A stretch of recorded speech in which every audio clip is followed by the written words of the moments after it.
ఇక ఈరోజు నాగర్ కర్నూలు జిల్లా ప్రధాన వార్తలు చూసినట్టయితే పెద్దకొత్తపల్లి మండలం కొత్తపేట సమీపంలో ఉన్నటువంటి శ్రీ బాలాజీ రైస్ మిల్లులో విజిలెన్స్ అండ్ ఎన్ఫోర్స్మెంట్ అధికారులు దాడులు నిర్వహించారు.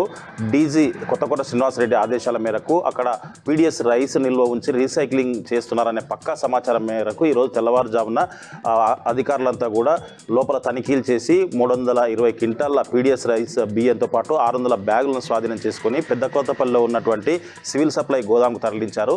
దీనికి సంబంధించి ఎవరైతే మిల్లు బాలాజీ రైస్ మిల్లు యజమాని ఉన్నారో అతని పైన కేసు కూడా నమోదు చేస్తున్నట్టు విజిలెన్స్ అధికారులు చెప్పినటువంటి పరిస్థితి కనిపించింది.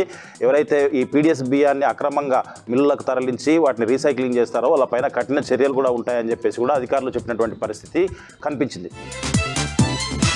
మరొక వార్త చూసినట్టయితే నాగర్ కర్నూలు జిల్లా కేంద్రంలో ఉన్నటువంటి మెడికల్ కళాశాల విద్యార్థులకు నాగర్ కర్నూలు జిల్లా లీగల్ సర్వీసెస్ అథారిటీ ఆధ్వర్యంలో వాళ్లకు ర్యాగింగ్ పై అవగాహన కల్పించిన పరిస్థితి. దీనికి సంబంధించి హైకోర్టు నుంచి ఆ విద్యార్థులు వచ్చేసి అక్కడ అవగాహన కల్పించారు. ఈ కార్యక్రమానికి ముఖ్య అతిథులుగా జిల్లా ప్రధాన న్యాయమూర్తి డి రాజేష్ బాబుతో పాటు సీనియర్ సివిల్ జడ్జి సవిత కూడా అటెండ్ అయ్యి వాళ్లకు విద్యార్థులకు అవగాహన కల్పించారు. చట్టాలు ఏ విధంగా ఉంటాయి, వాటికి సంబంధించి ర్యాగింగ్ పాల్పడితే ఎటువంటి కఠిన శిక్షలు ఉంటాయి, రాబోయే రోజుల్లో వాళ్ళ విద్యకు ఎలాంటి ఆటంకాలు కలుగుతాయి, ఇలాంటివి చేస్తే ఫ్యూచర్ ఎట్లా ఇబ్బందులు అవుతాయని చెప్పేసి పూర్తి స్థాయిలో మెడికల్ కళాశాల విద్యార్థులకు అవగాహన కల్పించినటువంటి పరిస్థితి కనిపించింది. గతంలో అయితే వారం క్రితమే అక్కడ ఆ కళాశాలలో ర్యాగింగ్ కలకలం సృష్టించింది. అయితే ఒక 3 సీనియర్ విద్యార్థులు ఒక జూనియర్ విద్యార్థిపై ర్యాగింగ్ చేయడంతో ఈరోజు ప్రధానంగా దానిపైన అవగాహన కల్పించాలనే ఉద్దేశంతోనే ఇక్కడ న్యాయస్థానం నాగర్ కర్నూలు జిల్లా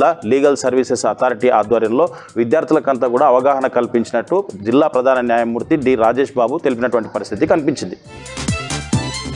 మరొక వార్త చూసినట్టయితే ఎస్ఎల్బిసి టన్నెల్లో ప్రమాదం జరిగి నేటికి 42 రోజులు పూర్తి అవుతున్నప్పటికీ అందులో ఇంకా 6 మంది చిక్కుకొని ఉన్నారు. వాళ్ళ ఆచూకీ మాత్రం లభ్యం కావటం లేదు. కేవలం 2 మృతదేహాలు మాత్రమే బయటికి తీయగలిగారు.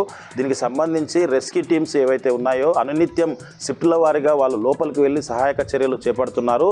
ఉన్నతాధికారులు ఒక ప్రత్యేక అధికారి శివశంకర్ లోతేటి ఆధ్వర్యంలో ఎప్పటికప్పుడు సమీక్షలు జరుపుతున్నారు. లోపల కావాల్సినటువంటి ఎక్విప్మెంట్స్ కావచ్చు, తర్వాత అక్కడ పనిచేసేటువంటి రెస్క్యూ టీమ్స్ కావాల్సినటువంటి వసతులు కావచ్చు, అవన్నీ కూడా దగ్గర చూస్తున్నామని చెప్పేసి ఇప్పటి వరకు కన్వేయర్ బెల్ట్ను కూడా లోపల పునరుద్ధరించామని చెప్పేసి దాని సహాయంతో లోపల ఉన్నటువంటి స్టీల్ కావచ్చు, బురద, మట్టి, నీళ్లు ఇవన్నీ కూడా ఎప్పటికప్పుడు బయటికి కన్వేయర్ బెల్ట్ సహాయంతో పాటు ఏదైతే లోకో ట్రైన్ ఉందో వాటి ద్వారా బయటికి తీసుకొస్తున్నప్పటికీ లోపల కొంత రిస్క్ ఉందని చెప్పేసి లోపల 30 మీటర్ల మేర ఏదైతే ప్రమాద స్థాయిలో పొంచి ఉందని చెప్పేసి అక్కడికి వెళ్ళాలంటే ఇంకా కొంత సమయం పట్టే అవకాశం ఉందని చెప్పేసి కూడా అధికారులతో పాటు ఇక్కడ రెస్క్యూ చేస్తున్నటువంటి సిబ్బంది అయితే చెప్తా ఉన్నారు. అయితే ఇప్పటి వరకు 6 మంది ఆచూకీ మాత్రం లభ్యం కాకపోవడంతో వాళ్ళ కుటుంబ సభ్యులు అయితే తల్లడిల్లుతున్నటువంటి పరిస్థితి కనిపిస్తోంది. ప్రతినిత్యం మా వాళ్ళు ఇంకా ఎప్పుడు బయటికి తీసుకొస్తారు, కనీసం మృతదేహాలైనా బయటికి ఇస్తారా లేదా అన్న డౌట్ కూడా వస్తుందని చెప్పేసి కూడా వాళ్ళు ఆవేదన వ్యక్తం చేస్తున్నటువంటి పరిస్థితి అయితే కనిపిస్తూ ఉంది.